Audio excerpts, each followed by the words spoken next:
जय गुरु जी। गुरु जी की संगत को बहुत बहुत नमस्कार। गुरु जी के चरणों में बहुत बहुत कोटि कोटि प्रणाम। थैंक यू आंटी, ये मौका देने के लिए, गुरु जी की संगत में अपना सत्संग शेयर करने के लिए, गुरु जी के चरणों से एक बार फिर जुड़ने के लिए।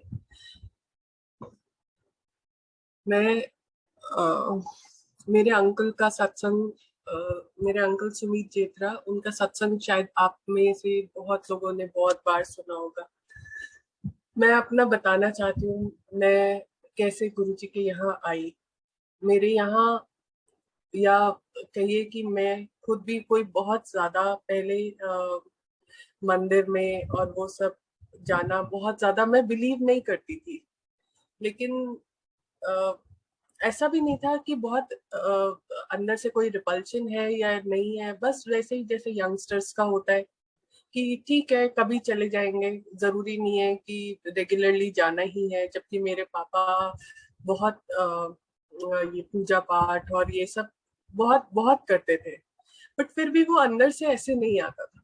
लेकिन जैसे वो कहते हैं ना कि गुरुजी ने जब जिसको जहाँ बुलाना होता है वहां बुला ही लेते हैं। फिर हमारी मेरी और अंकल की मुलाकात हुई। हम दोनों एक ही ऑफिस में थे। धीरे धीरे करके बात बढ़ी हम लोगों की। हम लोग मतलब मिलने लगे। और जैसे कि अगर आप, मैं वैसे तो बहुत संगत जानते होंगे मेरे अंकल के बारे में, बट फिर भी मैं दो तीन लाइनों में बताना चाहूंगी। मेरे अंकल को पहले जब when he was just 24, he was diagnosed with cancer. तो बहुत साइड इफेक्ट्स थे। और मतलब आई मीन ये आज से 20 साल पुरानी बात है, 20 या 25 साल पुरानी बात है, जब अंकल को ये डायग्नोज हुआ था। तो आई मीन उस वक्त क्या मुझे लगता है शायद आज भी अगर किसी को मैरिज प्रपोजल, एक बार ये बीमारी हो जाए उसके बाद में उस बंदे के लिए, मैरिज के लिए आप ढूंढना शुरू करें, और अगर फैमिली में पता चल जाता है तो कहीं ना कहीं एक हिच आ जाती है कि करें या नहीं करें, करें या नहीं करें वैसा।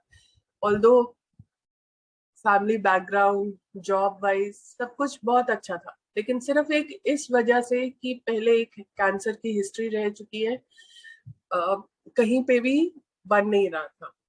मतलब अंकल का, मेरे अंकल का कहीं पे भी जैसे ये लोग, मेरी मदर लॉ, मेरे फादर लॉ, मेरे सिस्टर लॉ भी काफी अच्छे फैमिली में है। तो वो लोग सब ढूंढते थे, कोई कोई रिश्ते आते थे, लेकिन कहीं कुछ बनता नहीं था। बट क्योंकि शायद गुरुजी ने अंकल को, जैसे अंकल सत्संग करते हैं, अंकल ने बताया कि गुरुजी ने 2.5 साल पहले ही बोल दिया था कि मैं तेरे को पंजाबी कुड़ी दिलाऊंगा। मैं पंजाबी फैमिली से हूँ, मेरे अंकल सिंधी फैमिली से है। सो हम लोग ऑफिस में मिलना शुरू हुए, बात आगे बढ़ी। हम लोगों ने खुद सोचा कि हाँ शायद हम इस रिलेशन को नेक्स्ट लेवल पे लेके जा सकते हैं। हम लोगों ने अपने फैमिलीज में बात करी। पर जैसे मेरे अंकल की फैमिली गुरुजी से पहले से ही बहुत ज्यादा जुड़ी हुई थी, तो और इनफैक्ट मेरे अंकल बहुत ज्यादा जुड़े हुए थे। तो उन्होंने सीधा ही मुझे ये बोल दिया था कि अगर गुरुजी ने हाँ बोला देन वील गो फॉरवर्ड, अगर नहीं तो नहीं, बस। और मैं ऐसा, मतलब मेरे को ऐसा नहीं था, क्योंकि सुना बहुत था मैंने अंकल से गुरुजी के यहाँ, लेकिन मैं कभी तब तक गई नहीं थी, मैं कभी मिली नहीं थी। तो हम लोग हम लोगों ने, मतलब मैंने मान लिया, बिकॉज ठीक है मेरे पास कोई ऑप्शन भी नहीं था। और कहीं ना कहीं एक अंदर से दिल में था कि हाँ जो कुछ भी डिसीजन होगा, क्योंकि जैसे बाकी सारी फैमिलीज में था, जब मैंने भी अपने घर में बताया तो ऑब्वियसली मेरे पेरेंट्स को भी था कि मतलब क्या ये सही है, क्योंकि बहुत बहुत चांसेस होते हैं कि रिलैप्स हो जाए, कुछ हो जाए, क्या करेगी फिर उसके बाद में। क्यों हम जान के एक ऐसे घर में, एक ऐसे रिश्ते में हम जा रहे हैं जहां पे हमें पहले ही पता है कि कैंसर की हिस्ट्री है, क्यों हम ऐसा कर रहे हैं। लेकिन ना फिर भी एक अंदर से एक बहुत विश्वास था। जब अंकल ने बोला कि अगर गुरुजी ने बोला हाँ तो हाँ, बस फिर कुछ नहीं होगा। और मुझे अंदर से पहले ही ऐसे लग रहा था कि हाँ सब ठीक होगा। लेकिन एक आप ये बात आप किसी को एक्सप्लेन नहीं कर सकते, ये फीलिंग आप किसी को भी एक्सप्लेन नहीं कर सकते हो कि नहीं मेरे को अंदर से पूरा विश्वास है कि आगे कुछ नहीं होगा, सब ठीक होगा। मुझे मुझे अंकल ने गुरुजी की एक फोटो दी हुई थी, छोटा सा स्वरूप था जो मैं अपने पर्स में हमेशा कैरी करती थी। मतलब जब मैं वो फोटो के सामने गुरुजी से बात करती थी, मुझे ऐसा लगता था कि नहीं गुरुजी है सामने, ऑल्दो मैंने कभी उनसे बात नहीं करी थी, कभी कुछ नहीं, ना मैंने उन्हें देखा था फिजिकली, लेकिन फिर भी ऐसा लगता था कि नहीं नहीं मेरी बात सुन रहे हैं वो। और जो फीलिंग्स मेरे को आ रही हैं, पॉजिटिव फीलिंग्स आ रही हैं, ये ही दे रहे हैं, ऐसा नहीं है ये मेरा वहम है। बट फिर भी मैं ये एक्सप्लेन नहीं कर सकती थी। मैंने कहा ठीक है चलो हम वेट करते हैं, जैसे गुरुजी गाइड करेंगे या जैसा बोलेंगे वैसे ही करेंगे। उस टाइम गुरुजी वैसे तो गुरुजी दिल्ली में एम्पायर स्टेट में बैठा करते थे, बट जब हम लोगों ने ये सोचा, मतलब फैमिलीज में ये डिसाइड हुआ कि ठीक है गुरुजी से बात करेंगे, गुरुजी जालंधर मंदिर चले गए थे। हम लोगों ने पहले वेट किया, हफ्ता हो गया, 10 दिन हो गया, महीना हो गया, गुरुजी वापस ही नहीं आए, अभी वही जालंधर मंदिर में ही थे। तो फिर मेरे फादर इन लॉ ने डिसाइड किया, मेरे father in law mother in law ने, कि हम मेरी फोटो लेके गुरुजी के जालंधर मंदिर जाएंगे और हम वहीं बात कर लेंगे और आशीर्वाद भी ले लेंगे। मतलब it was like an exam day. मतलब ऐसा लग रहा था पेट में बटरफ्लाईज हो रही हैं, क्या हो रहा है, आज तो रिजल्ट आने वाला है, क्या होगा। फिर भी जैसे गुरुजी की फोटो हाथ में लेके मैं बैठती थी, तो मुझे लगता था कि नहीं कुछ भी नहीं, कुछ सब सब ठीक होगा, मैंने तो देखो पहले ही बता रखा है, फिर क्यों डरना है। फिर वो लोग एक दिन, आई थिंक संडे का दिन था, वो लोग गए वहां, हम लोग सुबह से वेट कर रहे थे, और रात को उन्होंने फोन किया कि गुरुजी ने कहा है ये तो बड़ी चंगी कुड़ी है, मैंने तो पहले ही किया सी, मैं पंजाबी कुड़ी दिलाऊंगा। और उन्होंने हाँ कर दी। We were like so happy, so happy. और अंदर से मुझे जैसे आवाज आई, मैंने तो पहले ही कहा था तेरे को, मैं तो तेरे को पहले ही बता रहा था, फिर डरना क्यों था। मतलब गुरुजी ऐसे जोड़ते हैं आपको धीरे धीरे करके, लेकिन फिर भी हम इंसान हैं, आते आते भी हम समय लगाते हैं। ये इतना बड़ा वो था मेरी लाइफ में, मेरे अंकल के साथ जुड़ना। तब मुझे लगा कि हाँ फीलिंग्स तो कुछ थी, मुझे एहसास तो कुछ था गुरुजी का, लेकिन हो सकता है कि शायद मैं अंदर से बहुत ज्यादा चाहती थी, इसीलिए ऐसा मुझे लगा। मतलब मैं आपको अपनी ऑनेस्ट फीलिंग्स बता रही हूँ कि मुझे अच्छे से, मैं आज मैं सोचती हूँ तो मैं अच्छे से रियलाइज करती हूँ कि गुरुजी मेरे से तब भी बात करते थे जब मैं उन्हें नहीं जानती थी। वो तो हमें पता नहीं कब से, कौन से जन्म से, और कितना कितना जानते हैं और कितना ब्लेस कर रहे हैं, लेकिन तब से वो मुझसे बात कर रहे थे। मैं नहीं समझ पा रही थी, हम लोग नहीं समझ पाते जब तक कि हमें बार बार बार बार वो गुरुजी हमें प्रूफ देते ना रहे ना कि देख ये तो मैंने पहले ही कर दिया था, ये तो मैंने पहले ही कहा था। लेकिन हम फिर भी समझते नहीं, हमें लगता है नहीं नहीं ये तो होना ही था, ये तो हो ही जाता, ये तो क्योंकि मैं चाह रही थी, ये तो क्योंकि वो कर रहा था। इस तरीके से हम लोग सोचते रहते हैं। फिर हमारी शादी हो गई, सब अच्छे से हो गया। जब हम गुरुजी के यहाँ शादी के बाद मैं पहली बार गई, मैंने तब पहली बार गुरुजी के दर्शन किए फिजिकली एम्पायर स्टेट में। मैंने जब पहली बार माथा टेका गुरुजी के यहाँ, गुरुजी ने उसी वक्त तुरंत वहां पे कुछ संगत बैठी थी आगे, गुरुजी ने तुरंत मुझे अपनी बहू के नाम से एड्रेस किया, ये तो साडी बहू हैगी, और ये बड़ी चंगी कुड़ी है। मेरी मदर इन लॉ को भी बोला, मैं फादर इन लॉ को भी बोला। तब भी मुझे लगा कि ये तो गुरुजी ने पहले भी कहा था। फिर उसके बाद में आज भी कह रहे, ये इट्स लाइक कि जैसे आप शादी करके किसी घर में जाते हो तो घर के बड़े लोग आपको आशीर्वाद देते हैं ना कि हाँ हाँ सब सब अच्छा होगा, तू तो बड़ी अच्छी है, सब इसका ध्यान रखना, तू भी घर का ध्यान रखना। एंड फिर से वही दिमाग अपना चलने लग गया। अच्छा बहुत लगा। और उसके बाद में मैंने रेगुलरली, क्योंकि मेरे इन लॉज तो रेगुलरली जाते ही थे, every week, twice a week. तो मैंने भी साथ में जाना शुरू कर दिया। अच्छा बहुत लगता था, मतलब वहां जाके आपको पता ही नहीं चलता था कब 11 बज गए, कब 12 बज गए, कभी इतनी लेट आ रहे हैं, नेक्स्ट डे ऑफिस होता था तो भी कोई फर्क नहीं पड़ता। मतलब वहां जाके आप वो शब्द सुनते थे, शुरू में शब्द बहुत जो ठेठ पंजाबी में शब्द होते थे वो समझ में भी नहीं आते थे, लेकिन वो वो एटमॉस्फेयर, गुरु जी की प्रेजेंस, गुरु जी के पास बैठना, चाय प्रसाद लंगर, वो इतना अच्छा था कि मतलब वहां से उठ के आना और अगले दिन तक ऐसा लगता था जैसे उसी सुरूर में चल रहे हैं हम, और वेट करते थे कि नेक्स्ट टाइम कब जाएंगे। फिर धीरे धीरे करके लाइफ आगे बढ़ने लगी। गुरुजी ने तभी बोल दिया था, जा तेनू मुंडा ब्लेस कर देता। मतलब अभी हमने जाना जस्ट शुरू ही किया था, तो गुरुजी ने कहा था जा मैंने तेनू मुंडा ब्लेस कर देता, तू ले ले मेरे को मुंडा। मतलब मेरी जॉब उस वक्त वो एज ए कॉन्ट्रैक्चुअल जॉब थी, आई वुड से, परमानेंट भी नहीं थी, सैलरी बहुत कम थी।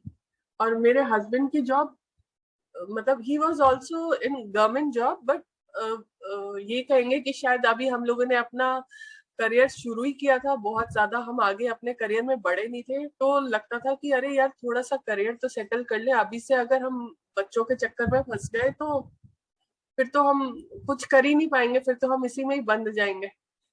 बस यहाँ पे हमने गुरुजी की आज्ञा का पालन नहीं किया, अपना दिमाग फिर से लगाया कि नहीं, अभी नहीं, अभी थोड़ा सा रुक जाते हैं, अभी तो 1 साल भी नहीं हुआ, ये नहीं हुआ। और हमने उस वक्त नहीं नहीं ट्राई किया बेबी के लिए। तो फिर उस वक्त तो गुरुजी ने हमें एक बार नहीं 2-3 बार गुरुजी ने हमें बोला कि जा मैंने तेनू मुंडा ब्लेस कर देता, तू मुंडा ले ले। हम भी हाँ हाँ करके वापस आ जाते थे। फिर धीरे धीरे करके टाइम निकलता रहा। मेरी जॉब जॉब में मैंने जॉब स्विच किया।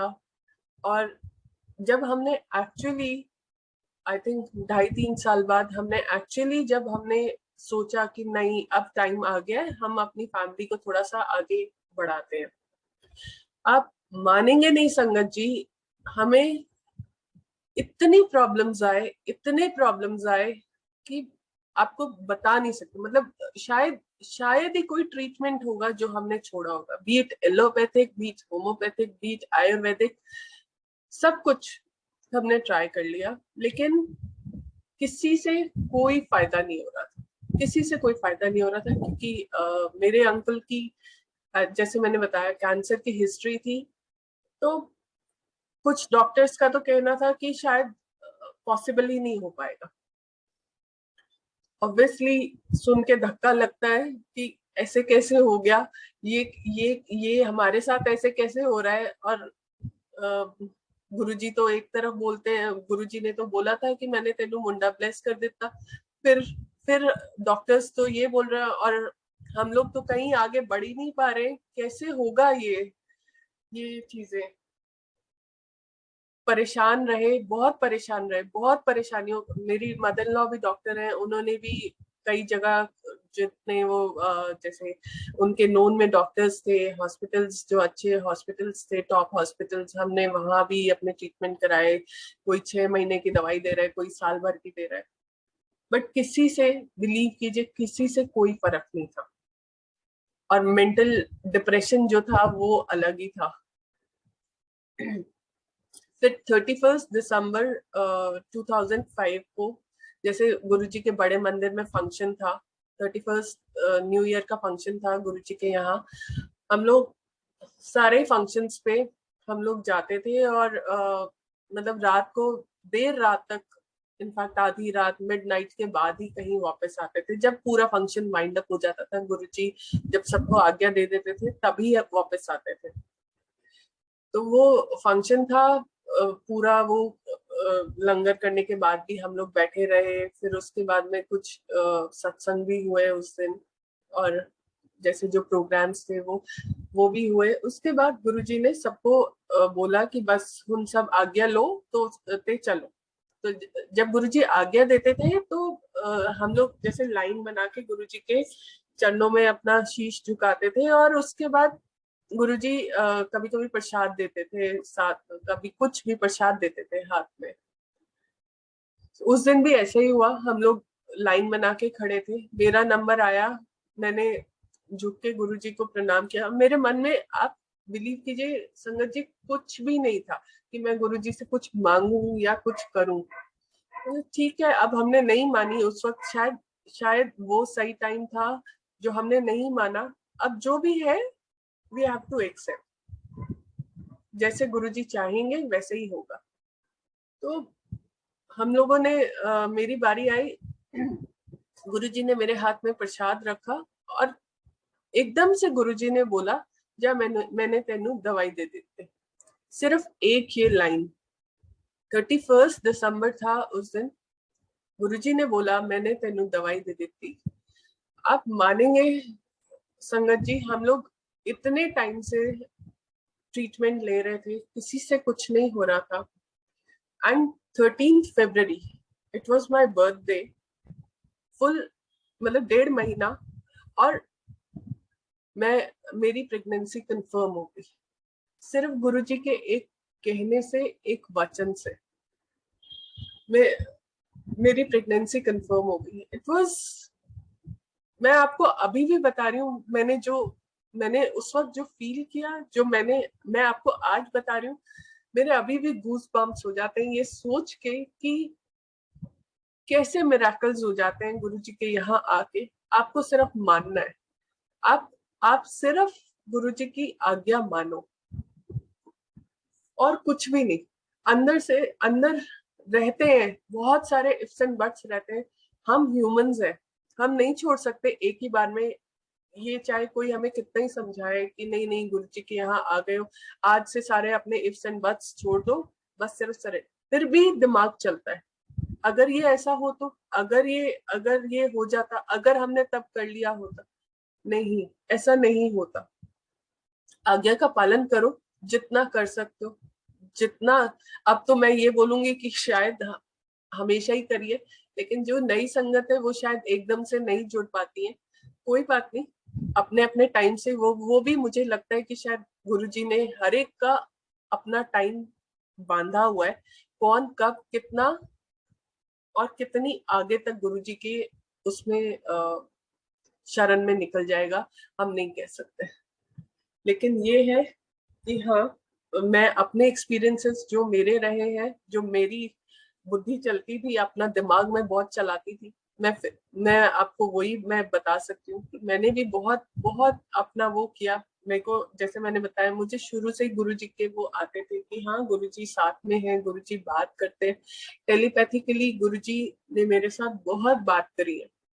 मैं टू बी वेरी ऑनेस्ट, मेरे साथ मुझे ऐसा लगता है कि शायद फिजिकली गुरुजी से मेरी बात बहुत कम हुई है, जबकि हम वहां रेगुलरली जाते थे। मेरे अंकल से, मेरे फादर इन लॉ से गुरुजी बहुत बात करते थे, कभी सेवा के लिए, कभी किसी और चीज के लिए, लेकिन मेरे से ऐसे फिजिकली बहुत कम बात हुई है गुरुजी की। मेरे से जो बात हुई है वो गुरुजी की या तो ड्रीम्स में हुई है या टेलीपैथिकली हुई है। पहले लगता था टेलीपैथिकली जो बात हो रही है वो कहीं फिर अगेन मेरा दिमाग चलता था, ये मेरा वहम तो नहीं है, ये कहीं मैं तो नहीं सोच रही कि गुरुजी मेरे से बात नहीं करते, तो चलो ऐसे ही सही, ऐसे ही गुरुजी बात करें। लेकिन ऐसा नहीं होता था। वो इसके भी कंफर्मेशंस भी देते थे गुरुजी, और वो एक्चुअली जब हो जाते थे तो आपको रियलाइज होता था कि नहीं, गुरुजी गुरुजी से जो आप, वो एक अलग ही लेवल की फीलिंग होती थी कि जब आप रियलाइज करते थे कि नहीं, गुरुजी आए हैं और गुरुजी ने आपसे बात करी है। मैं आपको इसका वो सत्संग बताती हूँ। जब प्रेगनेंसी कंफर्म हो गई थी और सब, तो मेरे को डॉक्टर्स ने डेट दी थी अक्टूबर की, कि डिलीवरी डेट आपकी अक्टूबर की है। एक दिन जब हम गुरुजी के यहाँ एम्पायर स्टेट में थे, गुरुजी के साथ सत्संग में थे, तो टेलीपैथिकली ध्यान में गुरुजी ने मुझे बोला अक्टूबर नहीं सितंबर। एकदम से मेरी आंखें खुल गई और मुझे ऐसा लगा गुरुजी तो मेरे सामने थे अभी एकदम। आंखें खुली तो गुरुजी तो नहीं वहीं आसन पे थे। एक बार तो मैं हिल गई। फिर उसके बाद फिर मैंने सोचा कि अच्छा गुरुजी ने तो 1 महीना आगे कर दी है मेरी डेट, देखते हैं। और जैसे जैसे टाइम निकला सब चीजें ठीक चल रही थी, पर कुछ कुछ प्रॉब्लम्स जैसे रहते थे क्योंकि मेरे ट्विन्स थे, तो थोड़े थोड़े कुछ प्रॉब्लम्स रहते थे। मैं वो भी शेयर करूंगी आपकी कि आपसे कि गुरुजी ने कैसे मेरी वो प्रॉब्लम्स भी कैसे हटाई। कितनी तकलीफें थी लेकिन गुरुजी ने कैसे उन्हें हटा दिया, हम कहाँ कैसे उनसे निकल के वहां तक पहुंचे, मैं आपसे शेयर करती हूँ। बट ये मैं आपको बताना चाहूंगी कि जैसे हम लोग सितंबर में गुरुजी ने हमें डेट भी बताई, तो सितंबर में जैसे वो डेट आई उस दिन हम लोग घर पे ही थे, मैं और मेरे अंकल। तो मेरे अंकल के मन में चल रहा था कि अरे गुरुजी ने तो वैसे डेट तो कल की बताई हुई है, बट मुझे लग तो नहीं रहा कि हम हॉस्पिटल जा पाएंगे। ऑल्दो मेरे अंकल ने मेरे साथ ये शेयर नहीं किया कि उनके दिमाग में ये चल रहा था। और उसी दिन मुझे एक्चुअली सुबह से मुझे कुछ फीलिंग हो रही थी कि कुछ ना अनईजी हो रहा है। पहले मुझे लगा कि शायद डॉक्टर ने बोला था कि थोड़ा बहुत अनईजी हो, इट्स ओके, आप थोड़ा रेस्ट करोगे तो ठीक हो जाएगा, इसीलिए मैंने अपने डॉक्टर को कॉल भी नहीं किया। लेकिन बाय द टाइम रात को 8 बजे 8:30 बजे मुझे लगा कि नहीं, मुझे एक बार ना डॉक्टर से बात कर लेनी चाहिए। मुझे आज उतनी मूवमेंट अपने बेबी की फील नहीं हो रही है जैसे रोज होती है। मैंने अपने डॉक्टर को कॉल किया एंड डॉक्टर सेड कि तुम क्या कर रही हो, मतलब सुबह से अगर तुम्हें ऐसा लग रहा था and you are telling me at this time, तुम्हें पता है कितना रिस्की है ये इस टाइम तुम्हारे लिए, तुरंत आप हॉस्पिटल लाओ। हम लोग उसी वक्त हॉस्पिटल के लिए गए। वो डॉक्टर अपनी ड्यूटी करके वो वापस अपने घर जा चुकी थी, वो भी उल्टे पैर वापस आई है हॉस्पिटल जस्ट टू चेक कि सब ठीक है या नहीं। और उसने वो चेक किया, उसने रात को कुछ इंजेक्शन वगैरह दे के मुझे ऑब्जर्वेशन में रखा। नेक्स्ट डे एक अल्ट्रासाउंड वगैरह, नेक्स्ट मॉर्निंग अल्ट्रासाउंड वगैरह किया और मतलब इतना डिटेल था कि इवन वो डॉक्टर्स कंफ्यूज हो गए थे कि ये कुछ तो प्रॉब्लम दिख रही है, लेकिन दोनों बेबीज ऐसे दिख रहे हैं अल्ट्रासाउंड में, लेकिन फिर भी कहीं कुछ प्रॉब्लम है। तो शी सेड कि I don't want to take any chance, आप मैं आई वुड सजेस्ट कि हम लेट्स गो फॉर सिजेरियन। देखिए संगत जी, गुरुजी ने स्टार्टिंग में मेरे को बोल दिया था टेलीपैथिकली कि अक्टूबर नहीं है सितंबर है। जो डेट बताई थी उसी डेट पे हम लोग हॉस्पिटल चले गए। उसी दिन डॉक्टर ने मुझे ये बोल दिया कि सिजेरियन होगा। तो मैं आपको सिर्फ ये बताना चाहती हूँ कि गुरुजी जब आपसे बात करते हैं, आपसे कनेक्ट करते हैं, आपके साथ जुड़ते हैं, हम लोग जब इनफैक्ट जब जुड़ते हैं, गुरुजी तो हमसे बहुत बहुत पहले से बहुत बहुत जन्मों से जुड़े ही है। तो वो आप हम चाहे कितना ही सोच लें, हमें अलग वहम होने लगते हैं कि नहीं नहीं ये शायद मेरा वहम है, शायद ये है। वो वहम नहीं है, वो गुरुजी के सच में दर्शन है। गुरुजी सच में आपसे बात कर रहे हैं। गुरुजी हम में से एक एक के साथ है, जितनी संगत है सबके साथ। हमें लगता है कि नहीं गुरुजी तो शायद उससे ज्यादा प्यार करते हैं, नहीं नहीं उससे ज्यादा करते हैं, उसका तो ये भी हो गया, उसका गुरुजी ने उसकी ये प्रॉब्लम सॉल्व कर, नहीं ऐसा नहीं है। हर एक के अपने हर एक के अपने दुख है। कुछ दुख तो हम मनुष्य जन्म में आए हैं, कुछ तो हमें भोगने भी है। गुरुजी भी बोलते हैं कि 90% तो मैं तुम्हारे सारे दुख मैं ले लूंगा अपने ऊपर, पर 10% तो भोगोगे। हमसे हम इंसान है, हमसे वो 10% भी नहीं झेले जाते। उसमें भी हम गुरुजी गुरुजी करके रोना शुरू कर देते हैं। गुरुजी ये नहीं हो रहा, कितना और गुरुजी कब खत्म होगा, इस तरीके से रोना शुरू कर देते हैं। पर गुरुजी आप विश्वास मानिए संगत जी, गुरुजी हर एक के साथ है, हर एक के साथ। पानी शायद नाक तक आ जाएगा, लेकिन गुरुजी डूबने नहीं देंगे किसी को भी। हम सब के साथ गुरुजी है। समय और तरीका दोनों गुरुजी ने तय कर रखे हैं हम सब के लिए। किसको किस तरीके से तारना है, कब तारना है, ये सब उनके उनके हाथ में है। बस हमें थोड़ा इंतजार करना है उस समय का, उस तरीके का। काम सभी के पूरे होंगे, बेड़ा सभी का पार लगेगा। गुरुजी के यहाँ आना है, गुरुजी को दिल से मानना है, कोई शक नहीं, कोई कोई वहम नहीं, कुछ नहीं। गुरुजी ने तो हमारे लिए कुछ कोई वो मुश्किल तरीके भी नहीं रखे हैं कि ये करोगे तो ये होगा, वो करोगे तो वो होगा, ऐसा कुछ भी नहीं रखा है, कुछ कहा ही नहीं है। इनफैक्ट आप जब आपसे हो सके गुरुजी को मन में याद कर लो। कोई उसके लिए प्रॉपर बैठने की जरूरत नहीं, कोई आसन लगाने की जरूरत नहीं, कुछ नहीं। आप बैठे हो, आप अपना काम कर रहे हो, काम करते करते भी आप गुरुजी को याद करो। गुरुजी हर वक्त आपके साथ है, गुरुजी आपसे बात करते हैं, गुरुजी आपके सवालों का जवाब देते हैं। गुरुजी की शब्द में, गुरुजी की वाणी में, गुरुजी के सत्संग में इतने इतने हमारे सवालों के जवाब छुपे हुए होते हैं। आपको कहीं और जाने की कोई जरूरत ही नहीं है, ना किसी से कुछ पूछने की, ना किसी से कुछ और कहने की। आप गुरुजी से दिल से बात करो, आपको आपके सारे जवाब मिलेंगे। मैं आपको बताना चाहती हूँ, जैसे मेरी प्रेगनेंसी का, जैसे मैंने बताया, गुरुजी ने वो सफर भी मेरे लिए आसान नहीं था, गुरुजी का दिया हुआ था। समझ सकते हैं कि शायद जैसे गुरुजी बोलते हैं कि मैं तुम्हारी डेस्टिनी बदल सकता हूँ, सिर्फ मैं ही हूँ जो तुम्हारी डेस्टिनी बदल सकता हूँ। जैसे जैसे डॉक्टर्स ने कहा, शायद हमारे नसीब में था ही नहीं बच्चों का सुख, लेकिन क्योंकि हम गुरुजी की शरण में, क्योंकि गुरुजी ने हमें अपने साथ जोड़ा हुआ है, हमारे सिर पे अपने हाथ रखा हुआ है, तो गुरुजी ने हमें इस सुख से भी नवाजा। हम लोग इतने इतने ब्लेस्ड हैं संगत जी कि कोई अंत ही नहीं है।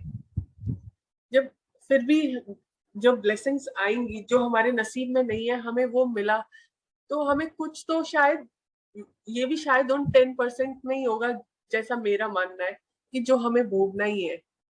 जब मेरी प्रेगनेंसी कंफर्म हुई, उसके जस्ट कुछ दिन बाद ही शिवरात्रि का फंक्शन था। बड़े मंदिर में शिवरात्रि का फंक्शन बहुत जोर शोर से होता था। मेरे अंकल की हमेशा सेवा लगती थी, तो वो लोग सुबह ही चले जाते थे और सारा दिन, मतलब आधी रात के बाद, कई बार अगली सुबह भी वापस आते थे। क्योंकि उस वक्त मेरी तबीयत थोड़ी ठीक नहीं थी, तो मैं उस दिन अंकल के साथ सुबह नहीं जा रही थी, तो मैंने कहा कि ठीक है, मैं शाम को, एक और हमारे वहाँ रिलेटिव रहते थे पास में, मैं उनके साथ शाम को आ जाऊंगी, मैं अभी नहीं आ रही हूँ, आप जाओ। हम दोनों उस वक्त, मैं और मेरे अंकल उस वक्त मंदिर से करीब 40 किलोमीटर, 40 किलोमीटर दूर रहते थे। सो अंकल जस्ट अभी घर से निकले ही थे, और मुझे रियलाइज हुआ कि नहीं, मेरी तबीयत बहुत ज्यादा बिगड़ रही है। मतलब सडनली ऐसा ऐसा होने लग गया था कि बस आईज के आगे ब्लैकआउट हो रहा है। और मैं क्योंकि घर में अकेली थी, तो मुझे थोड़ा सा डर भी लग गया कि मैं कैसे मैनेज कर पाऊंगी। मैं अपनी बालकनी तक, इतना भी दिमाग नहीं चला कि मैं तुरंत फोन करके अंकल को वापस बुलाऊं। अपनी बालकनी में गई और मैंने कोशिश करी कि मैं अंकल को आवाज देके, मुझे अंकल दिख रहे थे कि कार में बैठ रहे हैं वो, तो मैं आवाज देने की कोशिश करी थी, पर मेरी आवाज भी अंकल तक नहीं पहुंच रही थी। तो कोई एक पासर बाई था, वहां पे ही बैठा था, उन्होंने मेरी हेल्प करी और मेरे अंकल को आवाज दी कि आपको वो मैम बुला रही है। अंकल तुरंत अंदर आए। मैंने उन्हें बताया कि I am not feeling well, मुझे कुछ गड़बड़ लग रही है। मेरे अंकल ने डॉक्टर को फोन किया, हमने वो सिम्टम्स वगैरह, जैसे जो भी मुझे लग रहा था वो मैंने बताया, और डॉक्टर वाज लाइक कि आपको बिल्कुल बेड से हिलना ही नहीं है, इवन बाथरूम तक जाने की वो नहीं है permission. You have to use the bed pan only. कुछ 2-3 उन्होंने इंजेक्शंस बताए कि आप वहां पास में किसी नर्स को या किसी डॉक्टर को बुला के आप घर पे ही वो इंजेक्शंस लगवाओ, उसके लिए भी नहीं जाना है। You don't have to get up. वो सारा दिन हमारा कैसे निकला है मैं आपको डिस्क्राइब भी नहीं कर सकती हूँ। शुरू में डर भी लगा कि पता नहीं क्या होगा, सब ठीक होगा भी या नहीं होगा। बहुत बहुत अजीब से विचार आ रहे थे मन में, बहुत बहुत डर लग रहा था। फिर फिर वही जैसे जो गुरुजी का स्वरूप मुझे अंकल ने दिया हुआ था, वो मैंने अपने साथ अपने पिलो के साथ रखा, और अचानक से जैसे ना डर चला गया। मन में बस एक ही बात आई, कुछ नहीं डरना है, जो होगा गुरुजी की मर्जी है, कुछ नहीं है, कुछ भी डरने की जरूरत नहीं है। तबीयत बहुत खराब थी, सारा दिन कुछ ना खाया गया ना कुछ और ना उठा ही गया। संगत जी, गुरुजी अपनी एक संगत को ब्लेस करने के लिए क्या क्या करते हैं, ये आपने ऐसे बहुत सारे सत्संग सुने भी होंगे। एक किसी अंकल को ब्लेस करने के लिए, उनकी जान बचाने के लिए, वो किसी ट्रेन से आ रहे थे और उस ट्रेन का एक्सीडेंट होने वाला था, और सोचिए उस अपनी उस संगत को बचाने के लिए उन्होंने सारी सबके वो कष्ट अपने ऊपर ले लिए, जितने भी पैसेंजर्स उस ट्रेन में थे, और सेफली सब वापस आ गए। और बाद में गुरुजी ने दिखाया उन अंकल को कि उस ट्रेन का कितना बुरा एक्सीडेंट होने वाला था, एंड अगर वो मतलब गुरुजी ने नहीं बचाया होता तो वो अंकल शायद नहीं होते।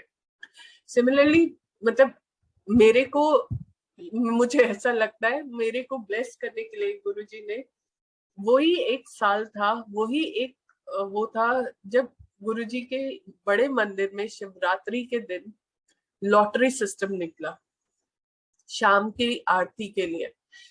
गुरुजी के यहाँ पे आरती ऐसे नहीं होती थी कि लॉटरी सिस्टम निकल रहा है, जिन लेडीज का नाम आएगा वो आरती करेंगे, ऐसा नहीं होता था। वो पहले ही डिसाइडेड होता था, maybe by management, maybe I don't know कैसे, लेकिन सिर्फ वही लोग करते थे, बाकी सब लोग हाथ जोड़ के बस आशीर्वाद लेते थे।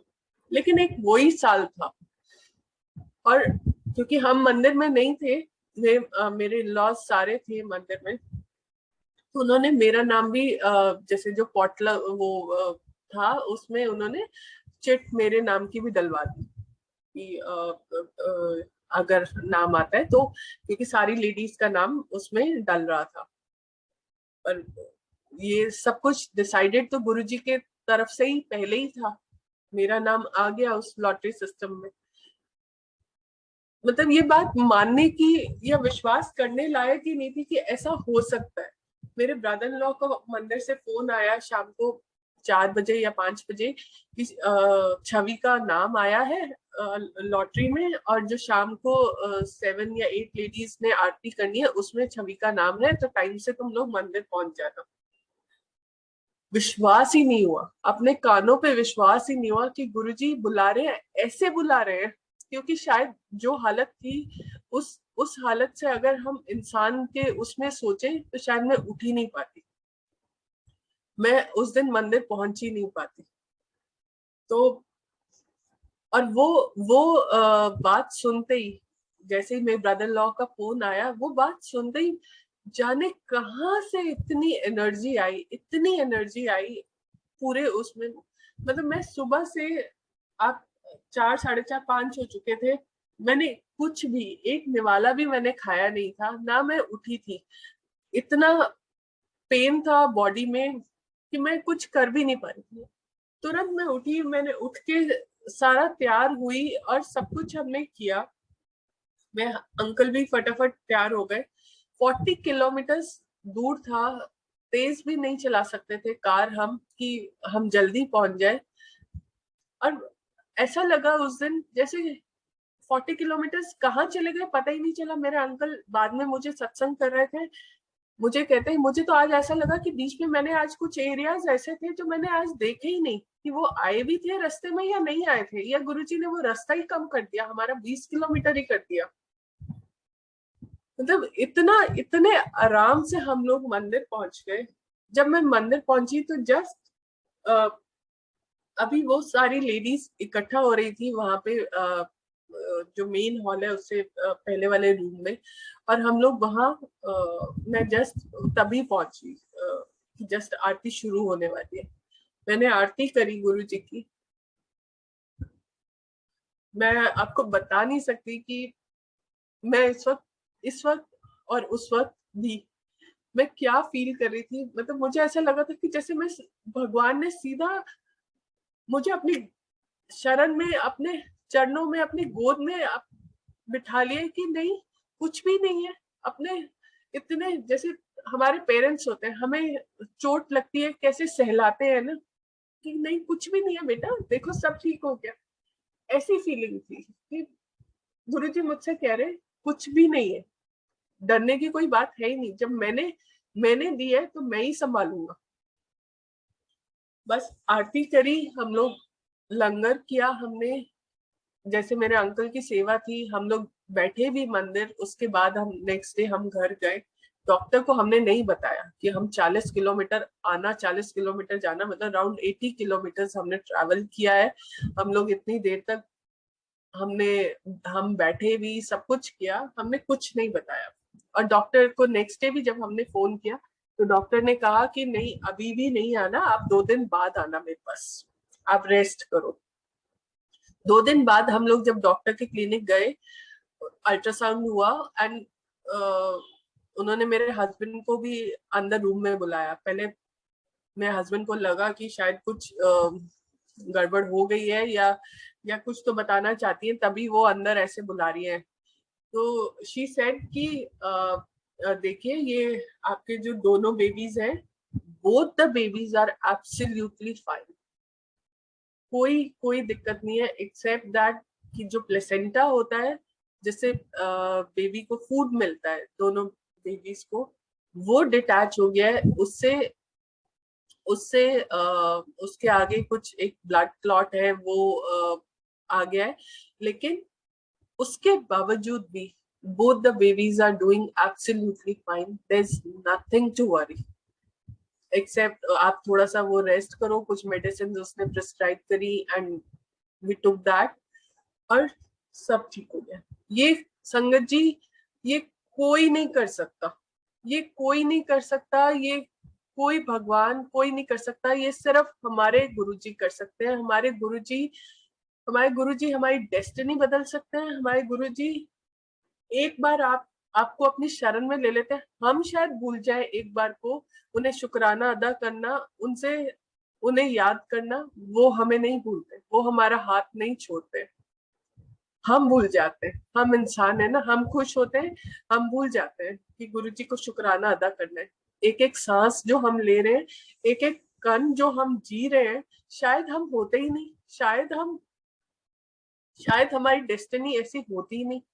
ये तो सब जो है वो गुरुजी ने अपने अपने शरण में रखा हुआ है, इसीलिए हम इतना अच्छा जी रहे हैं, इतना अच्छा हम रह रहे हैं। हमारे पास संगत है, हमारे पास प्यार करने वाले लोग हैं, सब कुछ है। फिर टाइम निकला, जैसे मैंने बोला मेरा प्रेगनेंसी का सफर आसान नहीं था, यही जैसे मैंने बताया। उसके बाद एक एक बार फिर मुझे बहुत सीवियर जॉन्डिस हो गया। I think in the next month only. शायद मेडिकेशंस ऐसी थी जो सूट नहीं करी उसकी वजह से, या आई डोंट नो, बहुत सीवियर जॉन्डिस हो गया। मतलब इतना था कि आप एक आधी रोटी भी खाएंगे तो वो डाइजेस्ट ही नहीं होती थी, और तुरंत ही वॉमिट हो जाता था। तो तो अगेन वही सब कुछ बेड पे होता था, बेड पे ही रहना, सारा दिन लेटे रहो। इतनी वीक हो गई थी मैं कि मेरे से उठा ही नहीं जाता था, और सब कुछ। फिर हमें हमें कौन निकालता है इन सब चीजों से? अगेन गुरुजी। हम फिर गुरुजी के पास एक बार, हमारा गुरुजी के यहाँ जाने का दिन था, संगत का दिन था। मेरे अंकल तो जाते थे, मैं नहीं जा पाती थी, मेरे अंकल तो रेगुलरली जाते थे। एक दिन बस मैंने हिम्मत करी, मैंने कहा कि नहीं आज मुझे भी ले चलो, मुझे भी गुरुजी के यहाँ जाना है, मुझसे और घर में ऐसे नहीं बैठा जा रहा है। तो मेरे अंकल के साथ में चली गई वहां। मतलब आप विश्वास मानिए, संगत जी, वहां पे मतलब घर में मेरे से 2 बाइट्स रोटी की एक साथ नहीं खाई जाती थी। मुझे अंदर से बहुत खराब लगता था, मतलब पानी भी पीती थी तो मुझे लगता था कि नहीं, अब वॉमिट हो जाएगा। तो वहां गए उस दिन, गुरु जी के यहाँ बैठ के मैंने चाय प्रसाद भी लिया।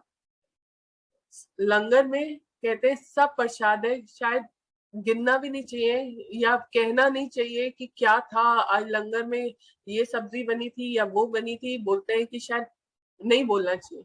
लेकिन मैं फिर भी मैं आपको बताना चाहूंगी कि मैंने उस दिन ये किया, मैंने अपने मन में ये सब कुछ सोचा। अरे आज तो लंगर में, अगर आप लोग जानते हो तो एक वो वड़ियां होती हैं, अमृतसरी वड़ियां, जो बहुत स्पाइसी होती है। लंगर में उस दिन सब्जी प्रसाद में वो वड़ियों का प्रसाद था, and actually they were very very spicy. और मैंने वो लंगर लिया भी पूरे, जैसे सब 4 लोग एक थाली में शेयर करते थे, सबके लिए 2-2 रोटी प्रसाद होता था। मैंने दोनों रोटी प्रसाद भी लिया, वो इतनी स्पाइसी सब्जी प्रसाद था वो भी लिया। उसके बाद जनरली उसके बाद होता था कि आप लंगर करने के बाद में आप आज्ञा लो गुरुजी से और आपकी छुट्टी हो जाती थी, आप you have to go back. उस दिन कोई एक संगत थी वहां पे, हम मेरे और मेरे अंकल की तो आज्ञा हो गई थी, मतलब we were about to go back. तो सडनली एक संगत ने बोला कि आप उसी रास्ते जा रहे हो, मेरे पास आज मेरी कोई कन्वेंस नहीं है, आप प्लीज मुझे ना ड्रॉप कर देना। तो मेरे अंकल ने बोला हाँ ठीक है, हम लोग यहाँ वेट कर रहे हैं बाहर मंदिर के, मतलब मेन हॉल से बाहर। एम्पायर स्टेट अगर आप लोगों में से किसी ने देखा हो तो मेन हॉल से बाहर उनका जैसे एक क्या आई वुड से, जहाँ शूज वगैरह रखते थे, बेड़ा जैसे होता है, वहां हम लोग वेट करने लग गए उनका कि हमारी आगे हो गई तो अब हम अंदर नहीं बैठेंगे। तो उन्होंने, अंकल ने बोला ठीक है, मैं भी एक बार आज्ञा लेके आता हूँ और आप फिर मुझे मैं आपके साथ चलता हूँ। हम लोग वेट करते रहे करते रहे, 10 मिनट, 15 मिनट, आधा घंटा, 1 घंटा हो गया, अंकल वापस ही नहीं आ रहे, वापस ही नहीं आ रहे। बाद में किसी से पता चला कि गुरुजी ने उन्हें बिठा लिया है अपने पास। गुरुजी ऐसे कुछ कुछ संगत को अपने पास सत्संग के बाद अपने पास बिठा लेते थे कि आज तू बैठ, अभी अभी नहीं जाना है, क्योंकि ये टाइम भी गुरुजी डिसाइड करते थे किसने कब जाना है, किसके लिए क्या टाइम ठीक है। तो उतनी देर गुरुजी अपने पास बिठाते थे। फिर से जो अंदर संगत हॉल में जैसे कुछ सिलेक्टेड संगत रह जाती थी, फिर से चाय प्रसाद बनता था, कड़ा प्रसाद बनता था उन लोगों के लिए। गुरुजी के साथ में कभी कुछ बातें भी होती थी उन लोगों की। तो वो अंकल अंदर बैठे रहे। और अब हमें हमें ये लगता था, हमें ये लगा कि ये अंकल ने हमारे हमारे उसपे उन्हें छोड़ा है, अब तो और लेट हो गया है, तो अंकल को अब और बिल्कुल ही कन्वेंस नहीं मिलेगा, तो कैसे पहुंचेंगे। तो हम लोग बैठे रहे बाहर कि नहीं, कोई बात नहीं, हम वेट कर लेते हैं, जितनी देर में भी आएंगे तो हम ड्रॉप कर देंगे। पर ये हम नहीं थे, ये गुरुजी थे, ये गुरुजी ने डिसाइड किया था। गुरुजी ने हमें शायद डायरेक्टली नहीं रोका, लेकिन उन अंकल को रोक लिया, उन अंकल को छोड़ने की सेवा हमें दे दी। और वो सेवा हमने हमें करनी थी, इसीलिए हम भी वहां बैठे रहे।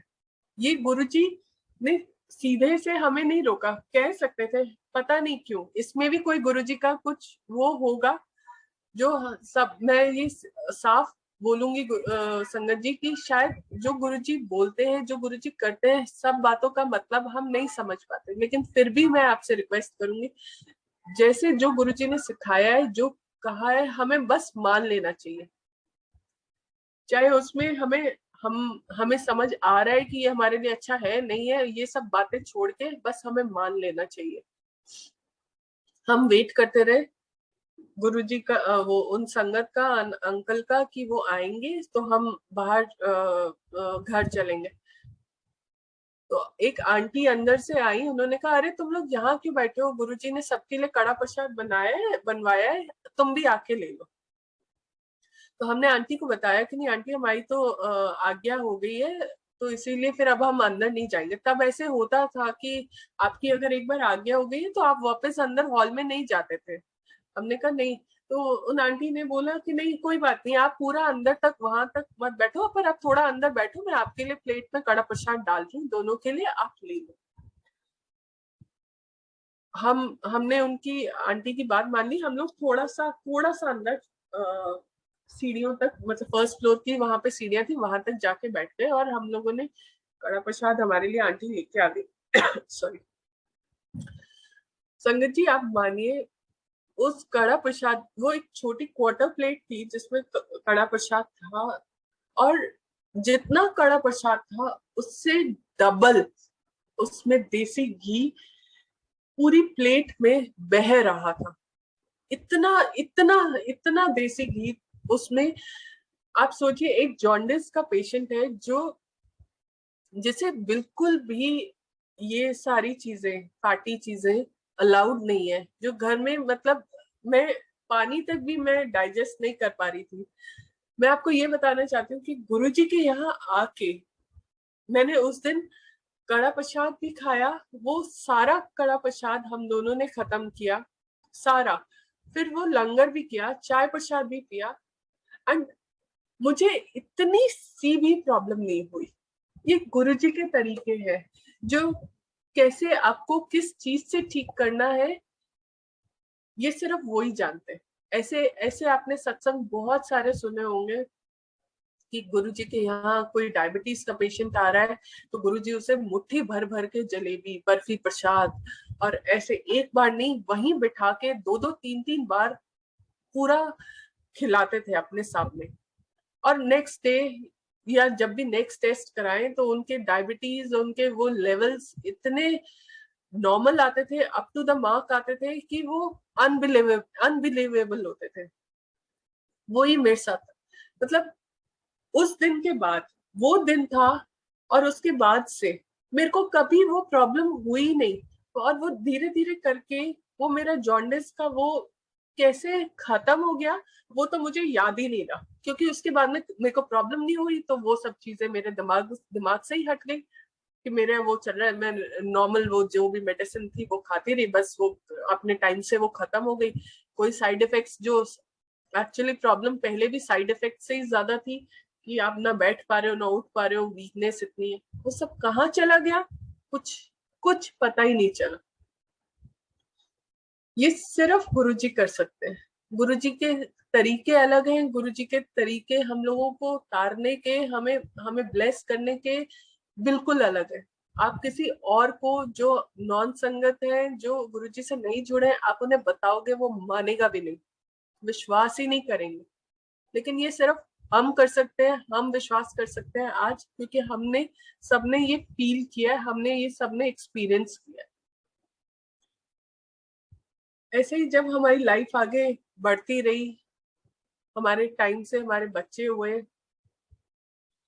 जैसे गुरुजी ने बताया, ट्विंस ब्लेस किए गुरुजी ने मुझे, एक बेटा एक बेटी।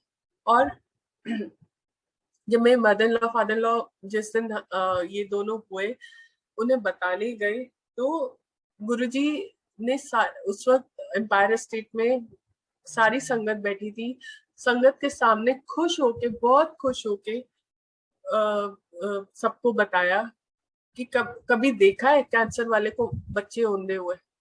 ये मैं देते हैं, ये शिव दे बच्चे हैं। मैं जो बच्चे देता हूँ मैं उनकी सोल्स ढूंढ के लेके आता हूँ। जैसे मैं आपको बताती थी कि जब मुझे पता चला कि हम लोग शायद ऑलमोस्ट इम्पॉसिबल है कि हम लोग शायद फैमिली नहीं बढ़ा पाएंगे, तो मैं अंदर से डिप्रेस हो गई थी। एक बार मैंने गुरुजी को बोला भी था कि गुरुजी आपने तो बोला था ये आपने मुझे मुंडा ब्लेस कर दिया है, फिर डॉक्टर्स ऐसे बात करते हैं, मैं क्या समझू, मुझे क्या मानना चाहिए क्या नहीं मानना चाहिए मुझे नहीं पता। पर बात सिर्फ इतनी है कि मैं अंदर से मैं बहुत दुखी हूँ, मैं बहुत टूट रही हूँ कि ये कैसे हो गया। तो गुरुजी के वो, जब गुरुजी ने ये संगत के सामने बताया, और भी संगत का इनफैक्ट बाद में और एक्सपीरियंसेस और सत्संग भी हमने सुने, तो सब में मैं यही बोलूंगी, यही था कि गुरुजी अपने टाइम से वो देते हैं। गुरुजी खुद सोल्स ढूंढ के लेके आते हैं उन बच्चों की जो हमारे लिए अच्छे हैं, जो गुरुजी के खुद से देखे हुए हैं, वही सोल्स वो हमें देते हैं।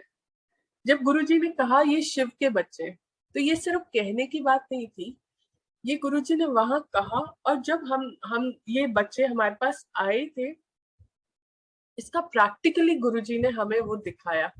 एक बच्चे के माथे पे त्रिशूल का निशान था, एक बच्चे के हाथ पे कलाई, इस पे मुट्ठी पे ओम का निशान था। आई मीन वेन्स उनकी ऐसे बनी हुई थी कि आप क्लियरली त्रिशूल का निशान और ओम का निशान आप देख सकते थे। ये गुरुजी ने प्रैक्टिकली हमें दिखाया। वो जो निशान जो वेन से बने हुए थे, वो हम लोगों ने देखे रहे, वो 2-3 दिन तक हम क्लियरली देख सकते थे, पर वो फिर धीरे धीरे करके वो चला गया, क्योंकि गुरुजी ने हमें सिर्फ बताना था कि ये मैंने दिए तुम्हें, ये बच्चे शायद हमारी डेस्टिनी में नहीं था। ये गुरुजी ने हमारी डेस्टिनी बदली है। फिर अब बच्चे उनके दिए हुए हैं, सब सब उनका था, तो बच्चों का अपना ही कनेक्शन था और हमें जोड़ने की जरूरत नहीं पड़ी उन्हें, वो पहले ही गुरुजी से जुड़े हुए थे। उनपे जैसे गुरुजी कहते हैं कि हम मनुष्य जीवन में आए हैं, हम आए हैं इस धरती पे, तो हम कुछ ना कुछ तो पुराने कर्म लेके आए हैं जो हमें झेलने हैं, जो हमें भोगने हैं। वो 10%, चाहे वो मेरे सोल्स दिए हुए हैं, चाहे तुम हो, चाहे मैं जिन्हें तार रहा हूँ, कोई भी है, सभी को, हम सभी को अपने हिस्से के कर्म भोगने हैं। बच्चे भले उनके दिए हुए हैं, उनके भी हिस्से की अपनी परेशानियां, अपने कर्म है जो उन्हें वो करने थे, लेकिन वो आते कब है और वो जाते कब है पता ही नहीं चलता था।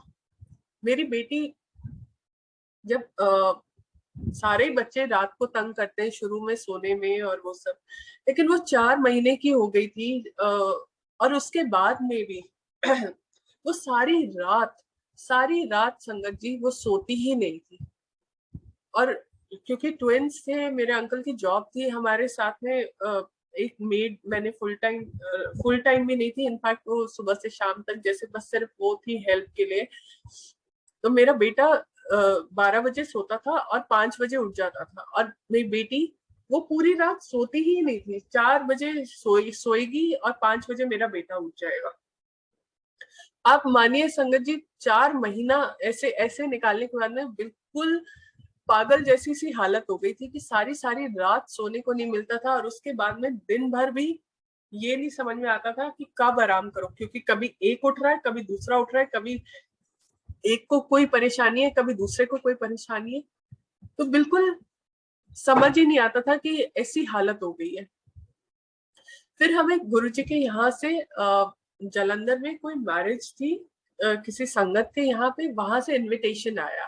तो तब गुरुजी जो कार्ड्स आते थे मंदिर में, उस पे खुद से नाम लिख के देते थे। उन्होंने मेरे अंकल का नाम लिखा और कहा कि तुम्हें जाना है, मतलब तुम सबको जाओ, तुम लोग जालंधर में, और वो मैरिज अटेंड करके आओ।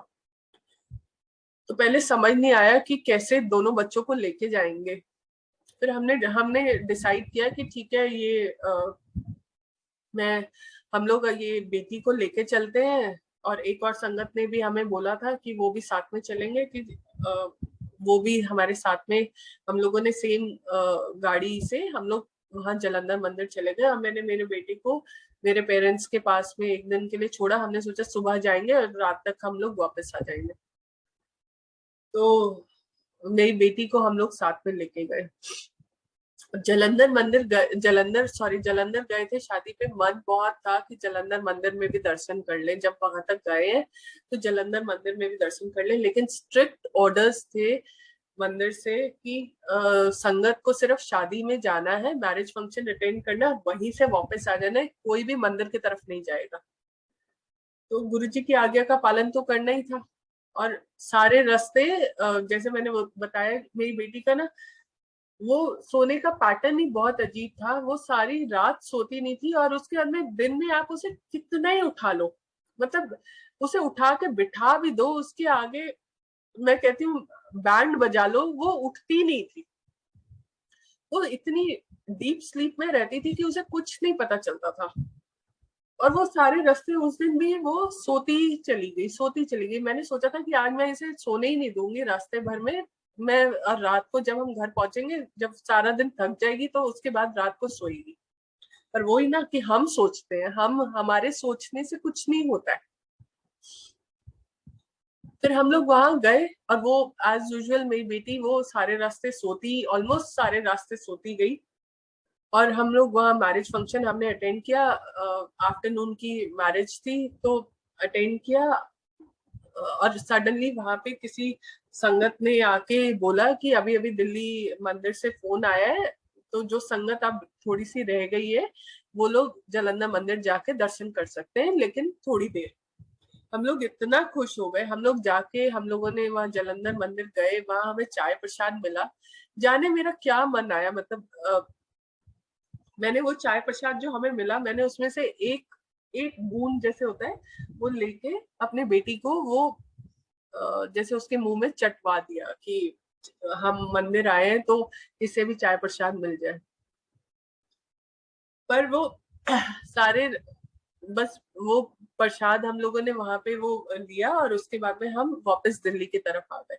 मैंने फिर रास्ते भर बहुत कोशिश करी कि मैं इसे उठा दूं, मैं उसे जगाऊं, जान के हमने लाउड म्यूजिक किया गाड़ी में कि वो उठ जाए, लेकिन वो नहीं उठी।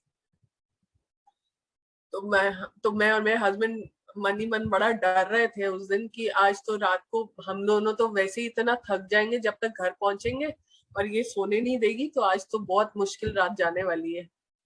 संगत जी आप मानिए, वो दिन था और आज का दिन, इतने साल निकल गए। अब वो उस दिन भी रात को पूरी रात जाके वो आराम से सोई, और अगले दिन से एक मिराकल ही मैं बोलूंगी, सडनली किसी का भी स्लीप पैटर्न चेंज नहीं होता एक दिन में। रात को 9 साढ़े 9 बजते थे, वो दिन में भी उठती थी। उस दिन रात को वो आराम से सोई, दिन में उठी, वो सारा दिन जैसे जैसे बच्चे खेलते हैं खेले सोए इस तरीके से किया। और रात को 9 साढ़े 9 बजते थे, वो मेरे बेटे से पहले ही वो सो जाती थी। उसके बाद से तो वो मतलब ऐसा होने लग गया कि हम कहीं बाहर हैं घर में है, उसका वो जैसे ना गुरुजी ने उसके माइंड में वो क्लॉक वो खुद सेट कर दिया कि बजे 9:30। हम लोग कितनी बार होता था कि जैसे बाइक पे कहीं जा रहे हैं या कहीं हम वॉक कर रहे हैं, बस, और वो सो जाती थी, और उसके बाद में वो सुबह ही उठती थी। आप मानिए गुरु, आप मानिए संगत जी, ये मिराकल नहीं है तो और क्या है। आपने, आप किसी को भी बताएंगे कोई विश्वास नहीं करेगा। एक दिन में कोई डॉक्टर, कोई कोई तांत्रिक, कोई भी किसी का भी स्लीप पैटर्न चेंज नहीं कर सकता है। एक दिन पहले वो सारा दिन, ऑलमोस्ट 24 आवर्स में से 22 आवर्स वो सोती हुई आई है, फिर भी वो सारी रात वो सोई, और नेक्स्ट डे से उसका पैटर्न ऐसे चेंज हो गया जैसे कुछ था ही नहीं कभी, जैसे वो हमेशा से ऐसे ही थी। फिर मेरे बेटे का मैं आपको एक बताऊंगी सत्संग। जब मेरा बेटा थोड़ा सा बड़ा हुआ, मतलब बोलने लगा, तो हमने रियलाइज किया कि ये कुछ कैरेक्टर, कुछ अल्फाबेट्स हैं जैसे हिंदी में, और उसमें वो ये ठीक से नहीं बोल पाता। और इनफैक्ट उसकी वजह से, क्योंकि जैसे स्कूल जाने लगा था तो हमें लगता था कि शायद अभी बहुत छोटा है, प्ले स्कूल में है, नर्सरी में है, तो अभी शायद बच्चे ध्यान नहीं देते, लेकिन जरा सा बड़ा होगा तो बच्चे इसका मजाक उड़ाएंगे स्कूल में, और फिर ये बहुत परेशान होगा। और वैसे भी जैसे मेरी मदर लॉ डॉक्टर हैं, तो उन्होंने कहा कि हाँ, ये अगर है ऐसी प्रॉब्लम तो एक बार कंसल्ट करके टाइमली इसको वो कर लेना चाहिए, आपको इसका ट्रीटमेंट आपको कर लेना चाहिए। हम लोग पहले थोड़ा सा टाल रहे थे कि नहीं नहीं, इतना छोटा बच्चा है, क्या स्पीच थेरेपिस्ट के पास हम लेके जाएं उसे, और वो इतने बड़े बड़े सेशंस होंगे, घंटे घंटे भर के, हफ्ते में पता नहीं कितनी बार जाना पड़ेगा। तो देखते हैं अगर अपने आप वो कुछ हो जाए, कुछ टाइम देते हैं, लेकिन वो नहीं हो रहा था।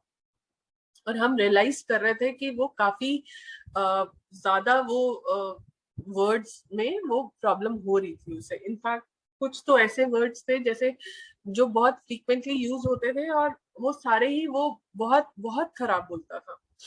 तो फाइनली हमने डिसाइड किया कि हम इसे लेके जाएंगे स्पीच थेरेपिस्ट के पास और देखते हैं वो कैसे। बस ये सोचना था। मेरी मदर इन लॉ ने शायद अपॉइंटमेंट उन्होंने शायद ले लिया था, फिक्स कर दिया था, आई डोंट रिमेम्बर क्लियरली।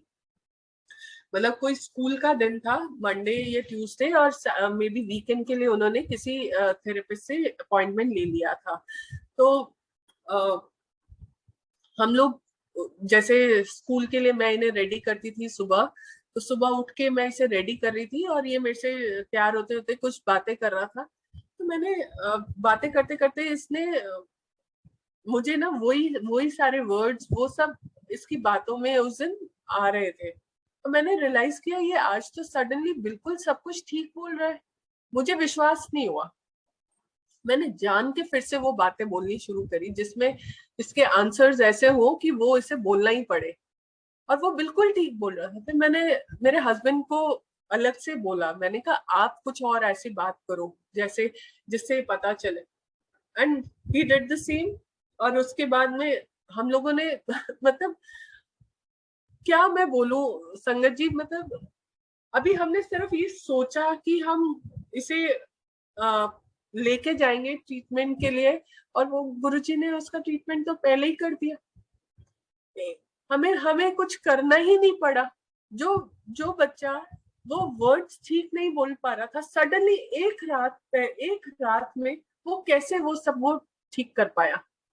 वो ये सब और कोई भी नहीं कर सकता, ये सिर्फ हमारे गुरुजी कर सकते हैं। ये सिर्फ गुरुजी कर सकते हैं। संगत जी मेरे पास सत्संग बहुत सारे हैं, बहुत सारे हैं। मैं टाइम का ध्यान रखते हुए मैं बहुत ज्यादा नहीं आगे मैं अभी और बढ़ूंगी। गुरुजी की सत्संग हम करने लगे तो शायद पूरा पूरा दिन निकल जाए। और हम लोग खुद भी उसमें आज भी, मैं इतने सालों पहले के आपको सत्संग में बता रही हूँ, आज मेरे बच्चे 15 साल से ऊपर के हो गए। लेकिन मैं आज भी मेरे को ऐसा लगता है कि मैं उसी टाइम में मैं जब हम गुरुजी की सत्संग करते हैं, हम लोग उसी टाइम उसी मोमेंट में ऐसे पहुंच जाते हैं जैसे हम आज भी वही 15 साल पहले खड़े हैं। गुरुजी बैठे हैं, वो सब चीजें अभी भी वैसी ही हो रही है। ये सिर्फ गुरुजी के कृपा है जो हम लोग इतना कुछ हम ले पाए। हम इतनी अच्छी जिंदगी जी रहे हैं। गुरु जी के यहाँ एक शब्द चलता है बहुत ही सुंदर। मैं बोलती हूँ कि मुझे लगता है कि शायद वो मेरी जिंदगी के लिए स्पेसिफिकली, हमारी जिंदगी के लिए बहुत एप्ट है, जिसकी पहली लाइन है, इन्हीं की कृपा से सजे हम हैं। अगर ये ना होते तो शायद हम होते ही नहीं। मेरे पास मेरी जिंदगी में जो कुछ दिया हुआ है, मेरे मेरे अंकल, मेरे बच्चे, मेरी फैमिली, सभी को गुरुजी ने इतनी ब्लेसिंग्स दी है, इतनी ब्लेसिंग्स दी है कि कोई अंत ही नहीं है शुक्राना। कोई अंत नहीं है। गुरुजी से हाथ जोड़ के सिर्फ यही अरदास है कि हम सबको सारी संगत को अपने साथ ऐसे ही जोड़े रखें। कोई गलती हो जाए, कोई भूल चूक हो जाए, गुरुजी माफ कर देना, तरीका बता देना उसे सुधारने का, बस अपने से अलग ना करना। उसके बगैर हम लोग चल नहीं पाएंगे, शायद जी नहीं पाएंगे। जय गुरु जी।